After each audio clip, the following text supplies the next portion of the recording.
Trump parece que va a enviar tropas a Chicago, como hizo en Washington y en Los Ángeles. Una jueza acaba de decidir que no puede enviar, que esa decisión de enviar a Los Ángeles fue ilegal, pero ya los había enviado, así que whatever, ya como que no tiene mucho sentido. Así que Luis, tengo que plantearte que al parecer la estrategia de Trump es pintar al Partido Demócrata como un partido débil con la criminalidad, especialmente después de que en Chicago hubo como 50 tiroteos, y no estoy exagerando, 50 tiroteos, literal, en un fin de semana básicamente largo. Y hay que decir que Chicago sin duda tiene una historia violento. Entonces, él quiere pintar a los gobernadores demócratas que son candidatos a la presidencia, como Gavin Newsom, como J.B. Pritzker, como Wes Moore de Maryland. En Baltimore lo mismo. Ustedes son débiles con el crimen, yo soy fuerte contra el crimen, y eso lo quiere ¿verdad?, plasmar, evidentemente enviándole a los tres la Guardia Nacional o militarizando la zona o lo que sea. Y se habla de que a las 2 de la tarde va a dar un mensaje, ¿verdad? No sabemos específicamente, pero lo mismo con lo que él llamaría la situación de Venezuela, como yo soy fuerte contra la droga, yo soy fuerte contra el narcotráfico, yo voy a meter mano, yo voy a enviar al ejército porque se acabó esto de aprovecharse de Estados Unidos. Sabemos que el SCO está reunido en China, en Xinjiang, donde Xi Jinping recibió un montón de funcionarios, entre ellos Vladimir Putin. Acaban de anunciar el Siberia 2, que es básicamente un pipeline de gas, o sea, un gasoducto enorme que iría hasta la zona de China, comprándole un montón de gas.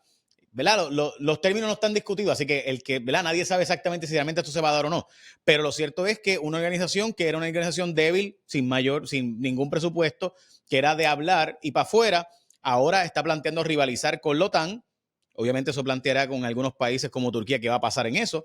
Dicho eso, y termino ahora y te escucho, al parecer sí hay un compromiso también de los BRICS, de una reunión el próximo lunes, para plantear mira, si Estados Unidos va a meternos sanciones por políticas internas como el juicio de Bolsonaro o por situaciones como el yo comprarle petróleo a Rusia, como pasa en India, pues vamos a nosotros ahora a meter nuestra propia moneda virtual o digital, lo que fuere. Lo cierto es que en ese nuevo orden mundial, Trump cada vez adquiere más poder y los demócratas lo que hacen es plantear, bueno, si envía el ejército para Chicago, pues yo voy a combatirlo, en vez de decir, ¿sabes qué? Qué bueno, presidente, tráemelo. Y vamos a coordinar para lograr la seguridad de esta ciudad porque ya está bueno tanto crimen. ¿Cómo tú lo trabajarías, Luis? ¿Cómo debe trabajarlo el Partido Demócrata con el woke movement muriendo de la forma en que está muriendo? Bueno, pues estamos hablando de un presidente que quiere proyectar fortaleza en dos escenarios, el escenario doméstico y el escenario internacional. Vamos a empezar por el doméstico. En el escenario doméstico, esta cosa de mandar tropas a los estados para mantener el orden no es nuevo.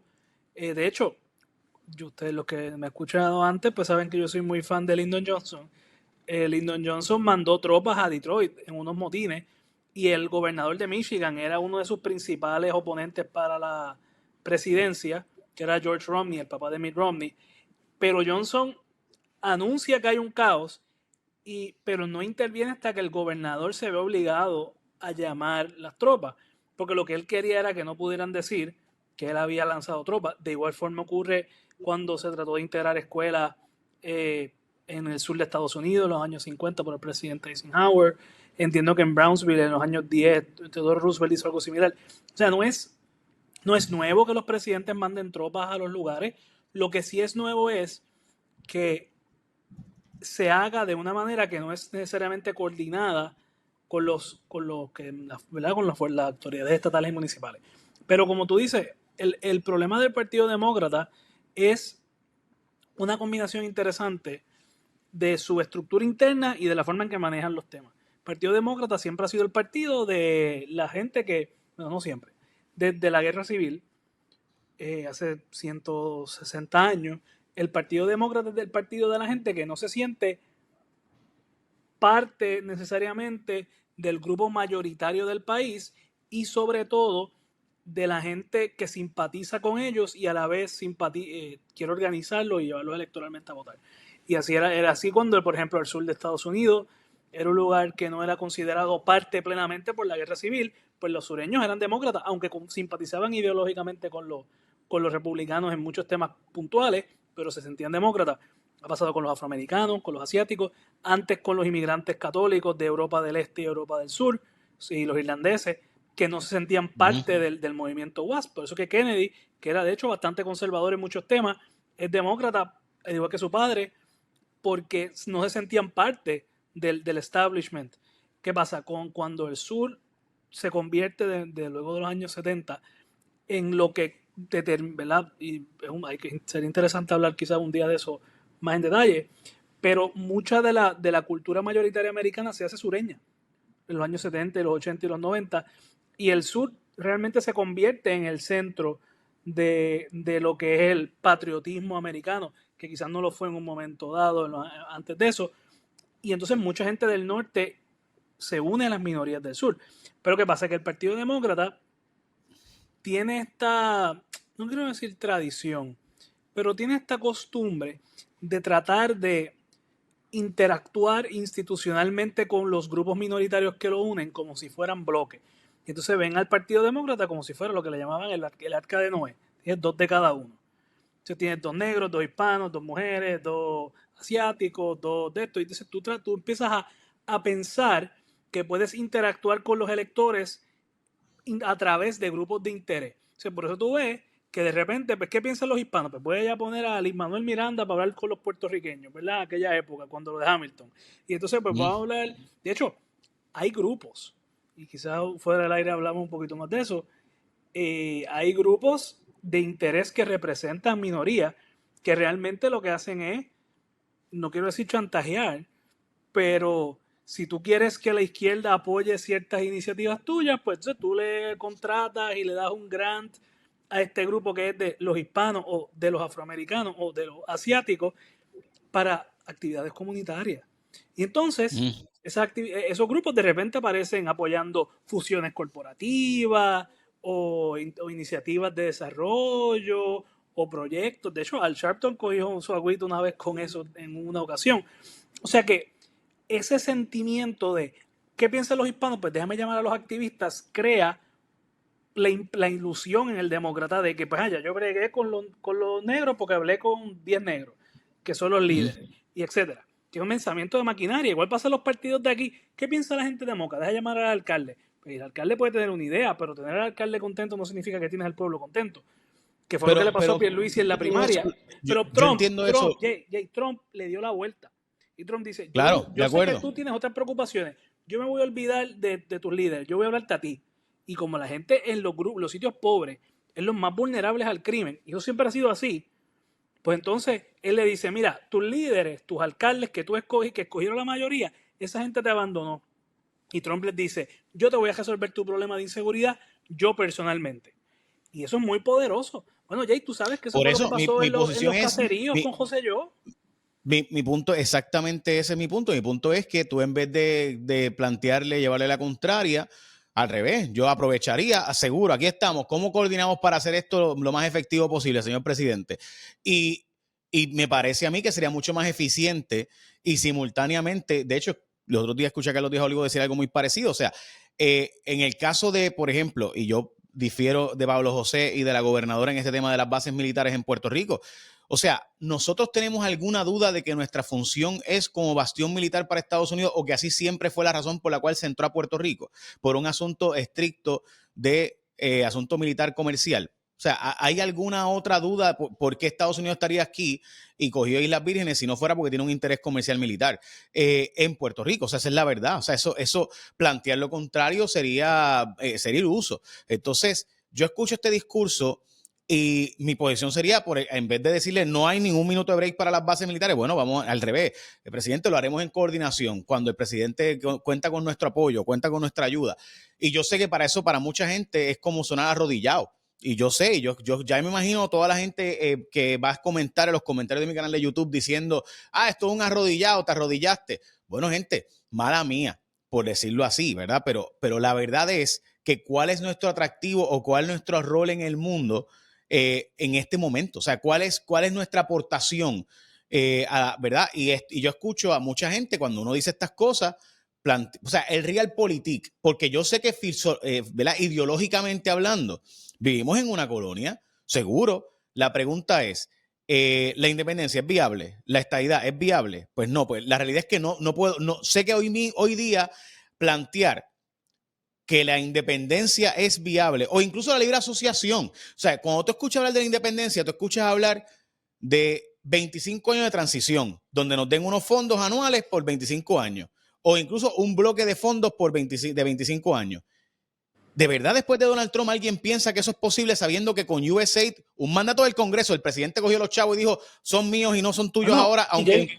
Y entonces tú no puedes pedir, ¿verdad? Perdona que interrumpa. Yo no pienso que tú puedes con la misma mente pedir que te den 25 años de fondos federales de cantazo y decir que no vas a aceptar bases militares, porque entonces, ¿cuál es el punto? Por eso. O sea, ese es mi punto. Mi punto es, ¿cuál es tu posición en cuanto a que en esta realidad de tu relación con Estados Unidos, pues tú decirme a mí, después de Trump, porque antes de Trump yo puedo entender el argumento, pero después de Trump, la libre asociación, pues realmente existe la libre asociación o viene el presidente de turno y dice, se acabó la libre asociación porque me salió los pantalones y coge la independencia. O los fondos de la independencia de la transición los congelo porque me salió los pantalones porque hay mucha corrupción o porque el cartel de los soles se mudó ahora a Vieques o a Puerto Rico. O sea, porque me sigue, o sea, la excusa que sea, porque el presidente busca la excusa que sea para hacer lo que le venga en gana, como está haciendo ahora en Chicago, como está haciendo en Washington, D.C., como está haciendo en Los Ángeles. Y la estadidad no es viable tampoco porque has creado un estado donde los impuestos son tan altos, al 33% más 11.5% de consumo, que ha hecho inviable la estadidad, porque la realidad es que tenía que poner los impuestos de la estadidad por encima de los locales, lo cual es inviable. Si que tú quieres la estadidad, pues empieza por bajar los impuestos de la colonia a el 30% de lo que es hoy. O sea, básicamente cortar el 65% de los fondos de impuestos que tiene el país para que sea viable los impuestos de la estadidad. Pero por eso, como no es viable ninguna de las alternativas, pues yo esperaría que escuchara un discurso de mi aportación va a ser esta. Esto es lo que yo voy a hacer. Nuestra aportación en gran parte es militar. O sea, no solamente la localización. Los puertorriqueños participan desproporcionadamente de las Fuerzas Armadas de Estados Unidos. O sea, por ejemplo, mi papá, veterano, mi abuelo, veterano, mi familia, pues, y by the way, eran populares. O sea, no es un tema de estatus político necesariamente. Era un tema de que ellos eran, ¿verdad? Es parte del concepto de la defensa común que ha sido parte de nuestro asunto. Entonces, yo escucho, yo en cuanto a la militarización, Jay, yo no creo que debemos hablar de remilitarizar o desmilitarizar, porque es que ya estamos militarizados. O sea, ahora mismo no va a pasar, Luis. Ya no somos necesarios porque el escenario militar cambió. No, pero el planteamiento para mí es estos discursos que... ¿Perdón? Los aviones salen de Mercedita, que es un aeropuerto privado, no militar, pero las Fuerzas Armadas de Estados Unidos utilizan toda la infraestructura de Puerto Rico como la utilizan en todos los Estados Unidos. O sea, la idea de que Puerto Rico fue desmilitarizado porque cerramos Roosevelt Roads, pues mira, es verdad, cerraron Roosevelt Roads, pero Puerto Rico está militarizado desde que existe, porque Puerto Rico es un lugar con un montón de militares, con un montón de unidades, con un montón de bases que se pueden utilizar para todo, y Estados Unidos, y te digo esto, ¿verdad?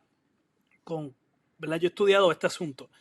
El uso óptimo de Roosevelt Roads, desde el punto de vista de infraestructura, probablemente es un lugar para lanzar cohetes hacia el espacio. Lo que pasa es que hay unos temas ambientales que tú no puedes dejar a un lado.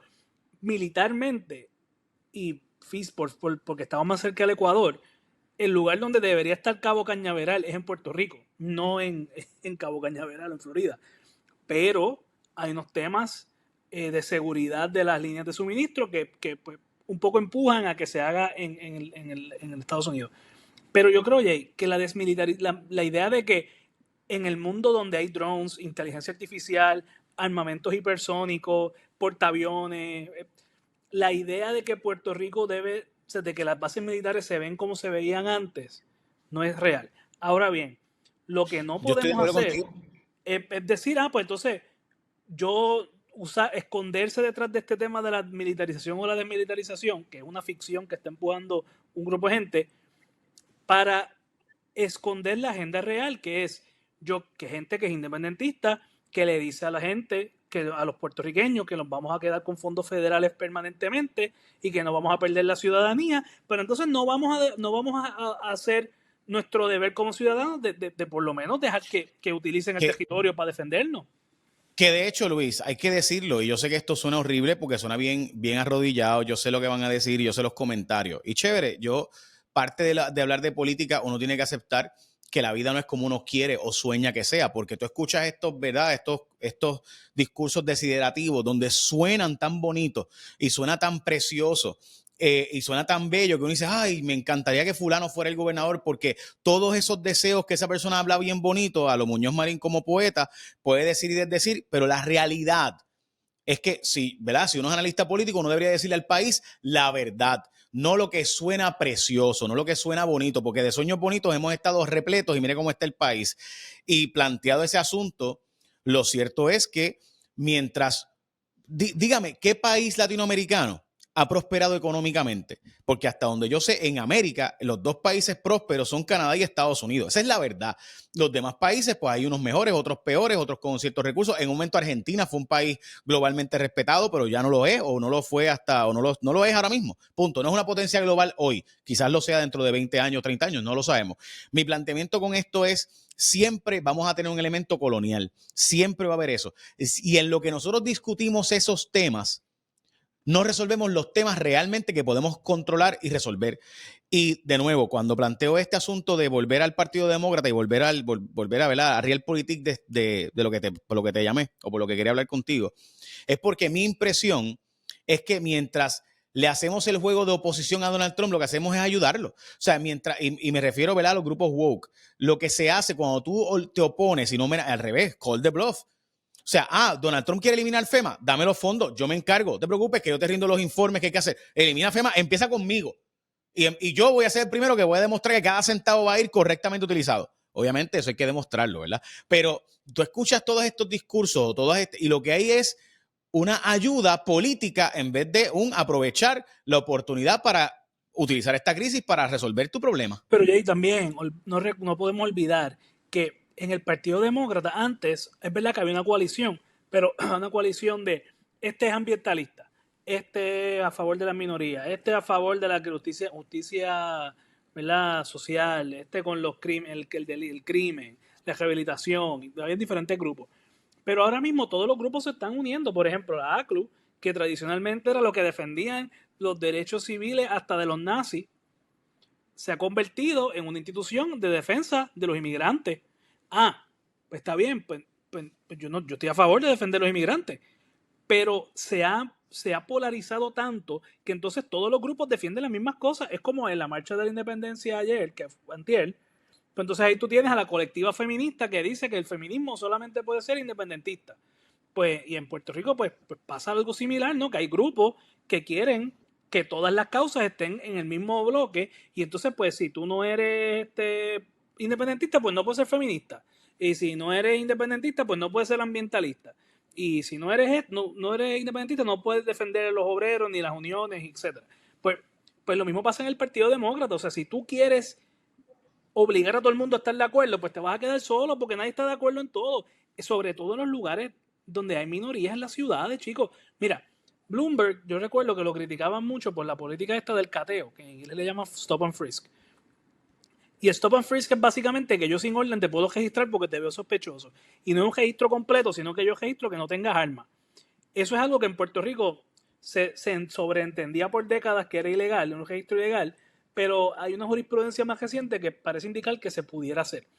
Pero tú sabes quién se afectó más, los lugares, stop and frisk que prohíbe por críticas de los grupos minoritarios, de defensores de la minoría. Pero cuando se detuvo Stop and Frisk, mucha de la gente que más se quejó fueron los mismos lugares, la gente que vive en esos lugares, porque se sentían menos seguros. Tú puedes entrar en un debate estadístico, si hay más crimen o menos crimen, todas esas cosas. Perfecto. Pues yo no he estudiado el tema suficiente como para decir 100%, me parece que el Stop and Frisk es mejor que su ausencia, pero ajá.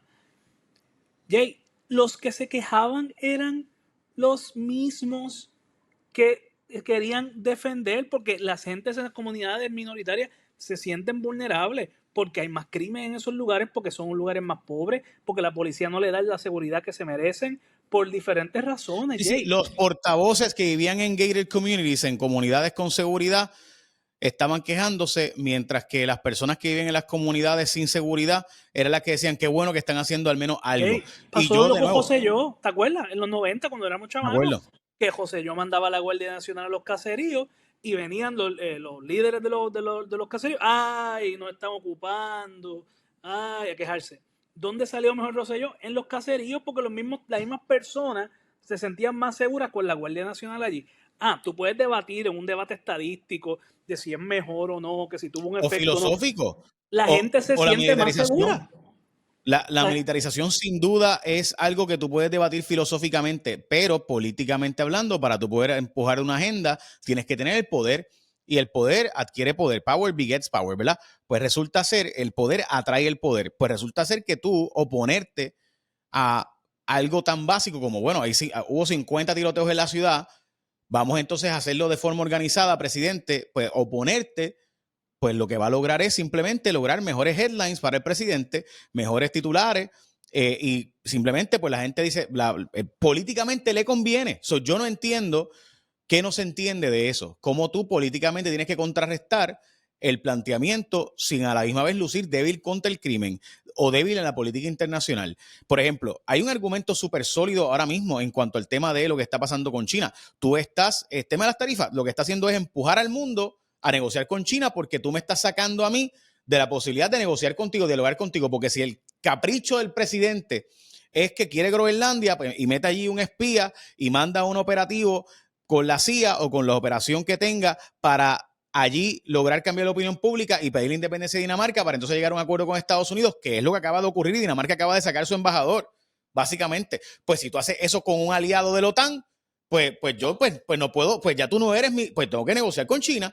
Y eso, pues ¿cómo tú capitalizas con eso? Bueno, tú estás debilitando a Estados Unidos con estas políticas, pero tienes que saber enviar ese mensaje, no puede ser el mensaje como está haciendo ahora.